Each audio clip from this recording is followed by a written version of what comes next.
¿Qué tal? ¿Cómo les va? Bienvenidos a la información. Comenzamos una nueva entrega de BTV Noticias en su edición central de viernes. Llegó el mejor día de la semana. ¿Cómo le va, Stephanie Lain? ¿Qué tal? Buenas tardes, buen viernes para todos. Se vino con todo, lluvia y viento. Una primavera barra invierno la de hoy. Sí. ¿No? Un día complejo, cuasi otoñal, para no decir invernal, porque la verdad que la temperatura no estuvo tampoco tan frío, pero sí con bastante lluvia, y vamos a estar ya con el profe Serra y todo lo que ha acontecido en el país, porque obviamente nosotros tenemos la imagen de lo que pasó en el sur y del territorio nacional. En mi caso personal vengo de Maldonado, pero hubo lugares en el norte donde la lluvia fue bastante más intensa que aquí en esta zona del país. Vamos a estar con eso en minutos nada más, y también con lo que fue la noticia de la semana. El gobierno finalmente presentó en la tarde de hoy la denuncia contra el astillero Cardama en Fiscalía. Hay mucha información para desarrollar en ese sentido. Ahora le damos la bienvenida al profe Serra. Profe, ¿cómo le va? Buenas tardes. Buenas tardes, Stephanie, Nicolás, un gusto, un saludo a todo el país.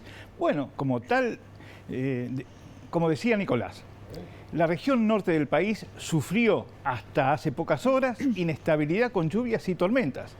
Ahora la situación ha mejorado, pero ha empeorado en la región centro y sur del país. A esta hora, muchos montevideanos estarán mirando la costa y ven una nubosidad muy especial, una nube Arcus, nube de rodillo. Debajo de esa nube lo que tenemos justamente es viento muy fuerte, y es el avance de una perturbación atmosférica asociada a la que ya estamos padeciendo, que va a dar lugar hacia la noche a lluvias y tormentas, y la próxima madrugada también.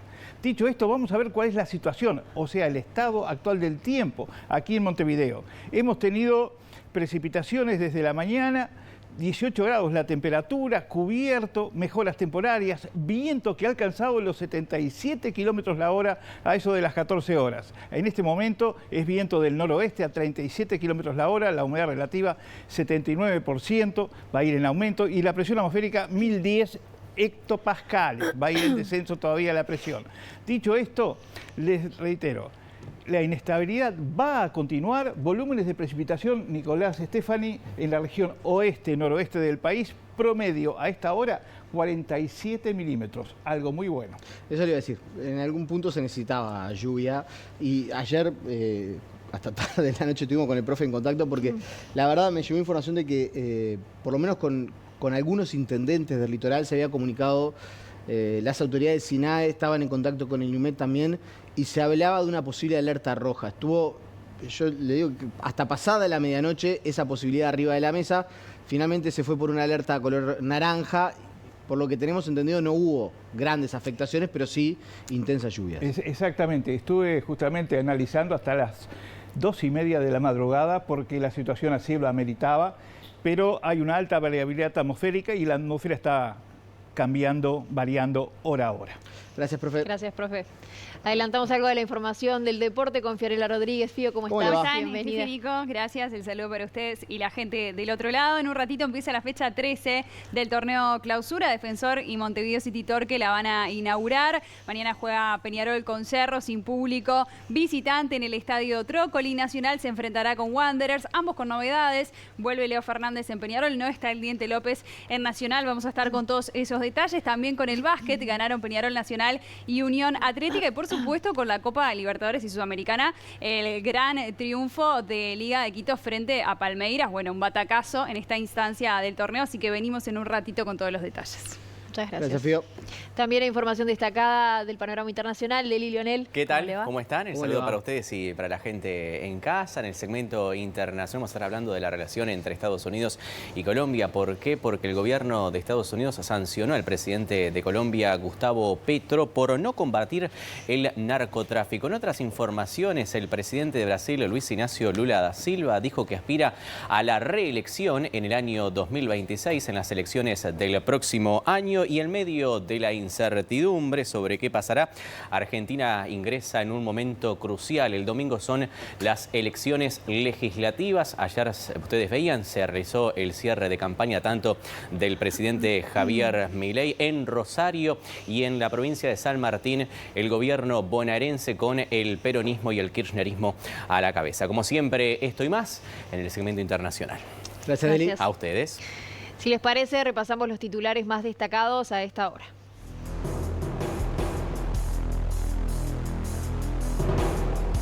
El gobierno presentó esta tarde en la Fiscalía la denuncia contra el astillero Cardama por presunto fraude o estafa en el proceso de compra de las patrullas oceánicas Móvil en Vivo. La Federación Uruguaya de la Salud expulsó a Jorge Bermúdez del sindicato por manejo irregular de fondos gremiales. En su columna semanal, Gabriel Pereira analiza la nueva aparición en un video de Sebastián Marcet, quien protege al narcotraficante uruguayo. En un operativo conjunto entre aduanas y Fuerza Aérea incautaron 200 cajas de cigarrillos de contrabando en Paso de la Arena. La mercadería está valuada en 25 millones de pesos. Como todos los viernes, compartimos las actividades culturales para los próximos días.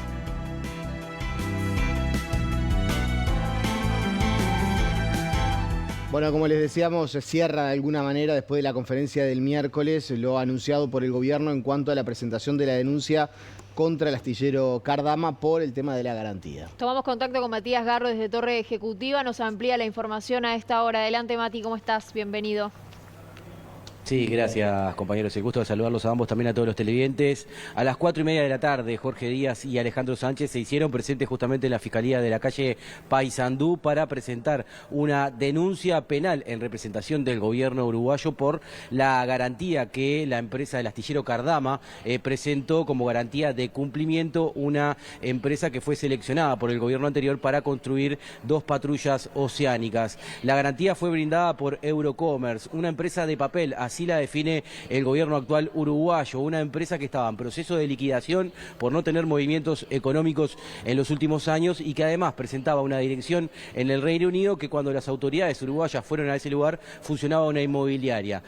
Alejandro Sánchez destacó que se están denunciando los hechos delictivos, los presuntos hechos, una presunta estafa contra el Estado uruguayo y que será la Fiscalía quien resolverá a quienes convocará en el marco de esta investigación, puede ser a quien presentó la garantía o a los funcionarios que aceptaron esta garantía, por lo cual Sánchez dice que fue un gran error justamente aceptar esa garantía de cumplimiento. Pero si les parece, vemos y escuchamos lo que decía Alejandro Sánchez hace un rato nada más en Fiscalía.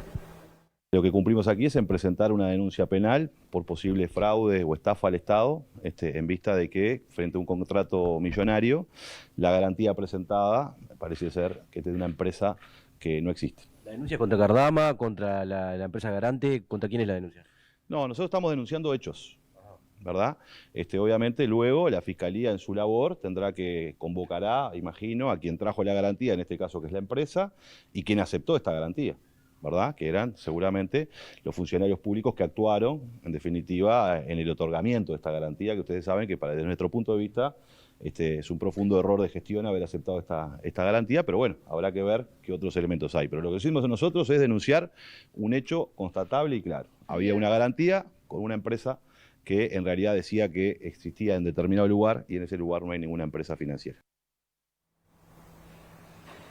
Ustedes recordarán que tras el anuncio del gobierno de rescindir el contrato con la empresa Cardama y de llevar una denuncia penal a cabo, el dueño de este astillero español manifestó sorpresa por la decisión del gobierno y también había asegurado que había renovado esa garantía. Jorge Díaz confirmó esto, pero lo que nos explicaba en rueda de prensa es que 10 minutos antes de que comenzara esa conferencia por parte del gobierno, le llegó un mail de que Cardama había renovado esa garantía, pero la había renovado nuevamente con esta empresa que presenta tantas irregularidades. Lo vemos y lo escuchamos. Quiero ser preciso en esto. Ejecutar la garantía significa solicitarle a la empresa inglesa que transfiriera el dinero a una cuenta del Estado uruguayo para asegurarnos seguir teniendo la garantía, porque de lo contrario vencía el plazo y no existía ninguna renovación. La sorpresa fue, en definitiva, que cuando fuimos a hacer eso nos encontramos con que no existía la empresa, con que no existe la garantía. Y todavía, el día antes, 15 minutos antes de la conferencia de prensa, se recibe un mail en el Ministerio de Defensa diciendo, no, yo renové la garantía, lo que pasa es que me olvidé de comunicarlo, pero la renovación de la garantía es con la misma empresa, con una empresa inexistente y con una empresa que ya estaba en liquidación. Entonces, realmente acá hay muchos indicios, esto yo diría que es de libro, por decirlo de alguna manera, lo que hace que nosotros, en representación de los intereses del Estado uruguayo, lo que estamos haciendo es haciendo la denuncia penal para que la Fiscalía investigue. ¿Cómo sigue esto a nivel de la justicia? Hoy los jerarcas del gobierno uruguayo fueron recibidos por Mónica Ferrero, fiscal de corte, quien prácticamente no tendrá interacción con esta denuncia, sino que la enviará a la Dirección de Depuración, donde allí se estará resolviendo qué fiscal toma el caso. Seguramente, nos decía Javier Benech, todo esto será bastante rápido por el interés público que tiene este tema y seguramente irá a la Fiscalía de Delitos Económicos. Lo vemos y lo escuchamos. La fiscal de corte recibió la denuncia que presentó el secretario, el prosecretario de la presidencia.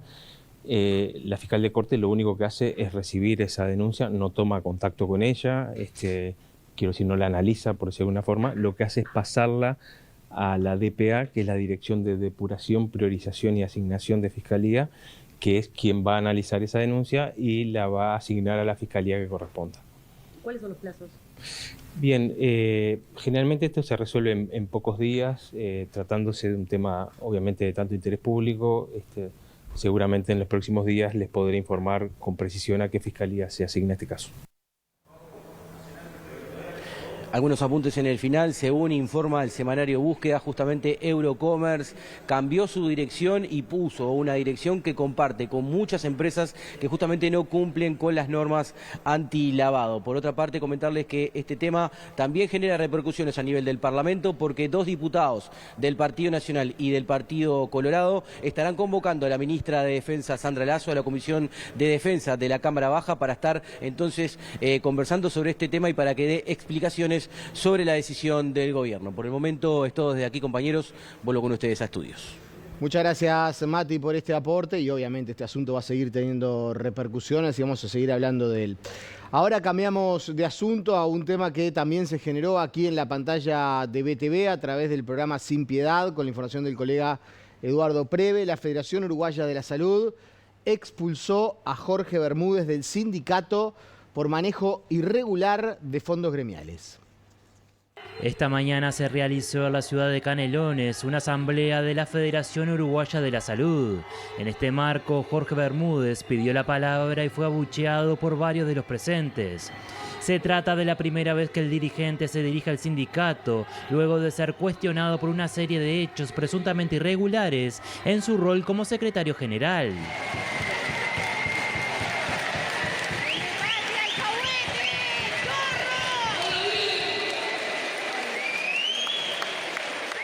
Más tarde, la asamblea resolvió la expulsión del exsecretario general por tener depositados en su cuenta personal fondos correspondientes al sindicato.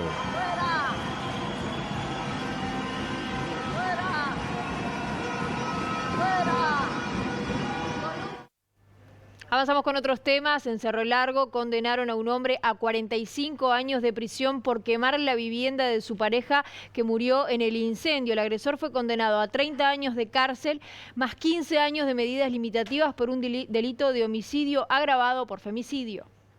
La justicia condenó a la pena máxima a un hombre que, en 2024, asesinó a su pareja en la ciudad de Melo. El 21 de marzo del año pasado, Aldana Moreno, de 21 años, se encontraba junto a su hija, de 3 años, en su domicilio en Melo. Hasta allí llegó la pareja de la joven, un hombre de 53 años, identificado como Carlos Viña, que retiró a la menor del lugar y luego prendió fuego a la casa. Aldana no consiguió salir y falleció calcinada. La pericia de bomberos determinó que el incendio había sido intencional y en las últimas horas la justicia dispuso para el imputado la pena de 30 años de prisión más 15 años de medidas limitativas por un delito de homicidio especialmente agravado por femicidio. Vamos a otras noticias. En el marco de la operación Expediente se consiguió que 24 personas fueran procesadas por la justicia por formar parte de una red de licencias falsas que se otorgaban en el departamento de Cerro Largo. El trabajo entre las jefaturas de Cerro Largo y Tacuarembó permitió desbaratar una red dedicada a la emisión irregular de licencias de conducir en el noreste del país, principalmente en la localidad de Isidoro Noblía. La operación denominada Expediente derivó en la condena de 24 personas entre funcionarios municipales y particulares, según informó el Ministerio del Interior. La investigación inició hace más de un año a raíz de denuncias sobre maniobras fraudulentas para la obtención de permisos de conducir. Se identificó un esquema de corrupción que involucraba pagos indebidos y falsificaciones falsificación de documentos públicos, mediante los cuales se otorgaban licencias sin cumplir con los requisitos legales. El 18 de agosto se realizaron allanamientos simultáneos en Noblía, Fraile Muerto y Aceguá, donde se incautó documentación vinculada a los trámites irregulares. Desde entonces hubo sucesivas sentencias durante los meses de agosto, septiembre y octubre, alcanzando un total de 24 personas. 7 de los condenados deberán cumplir prisión efectiva, mientras el resto enfrenta medidas alternativas como arresto domiciliario o libertad a prueba con tareas comunitarias. Las autoridades señalan que la investigación continúa abierta y no se descartan nuevas actuaciones. Avanzamos con informaciones de la crónica policial. En un operativo conjunto entre aduanas y la Fuerza Aérea incautaron 200 cajas de cigarrillos de contrabando en Paso de la Arena. La mercadería está evaluada en 25 millones de pesos uruguayos. El operativo fue el resultado de un trabajo conjunto entre el Grupo de Respuesta e Intervención Aduanera, perteneciente a la Dirección Nacional de Aduanas, el Servicio de Información de la Fuerza Aérea y del Servicio de Sensores Remotos Aeroespaciales, ambos pertenecientes a la Fuerza Aérea Uruguaya. Gracias a la coordinación interinstitucional se logró ubicar el predio utilizado para el almacenamiento y posterior distribución de cigarrillos, que serían destinados a distintos puntos del país. Tras el operativo, 6 personas fueron detenidas, 200 cajas de cigarrillos incautadas y 3 vehículos retenidos. El valor de lo incautado es superior a 25 millones de pesos uruguayos. Las actuaciones continúan bajo la dirección de la Fiscalía de Flagrancia de Octavo Turno, a cargo de la fiscal Sandra Fleitas. En tanto, las autoridades competentes evalúan las responsabilidades penales correspondientes y la trazabilidad de la mercadería. Les contamos además que el directorio de Antel aprobó por mayoría el contrato para la empresa subsidiaria que va a gestionar el Antel Arena, con lo que se prevé un ahorro de unos $500.000. El contrato habilita a la subsidiaria estatal ITC Sociedad Anónima a gestionar el Antel Arena debido al vencimiento el próximo 31 de diciembre del vigente contrato con una firma privada. A través de un comunicado, Antel afirmó que la empresa ITC Sociedad Anónima se ha afianzado a lo largo de 25 años como referente nacional y regional en la integración de tecnología, liderando proyectos de alto impacto y realizando consultorías estratégicas. El directorio de la empresa pública entiende que con este nuevo proveedor de servicios, la operativa del Antel Arena se mantendrá dentro de los parámetros actuales, suponiendo para Antel la misma dedicación y esfuerzo que hasta ahora, y aseguran que no implica un cambio de foco o un sobretrabajo. Las responsabilidades de Antel respecto al Antel Arena continúan siendo las mismas que hasta ahora, no implica un mayor desembolso para Antel ni una mayor dedicación de recursos humanos propios, y lo que es más importante, siguen siendo los productores y promotores los que acercan los espectáculos, destaca el documento. Además, se reafirmó que se mantiene el modelo de gestión en sus dimensiones positivas, con un ahorro estimado de $500.000 anuales.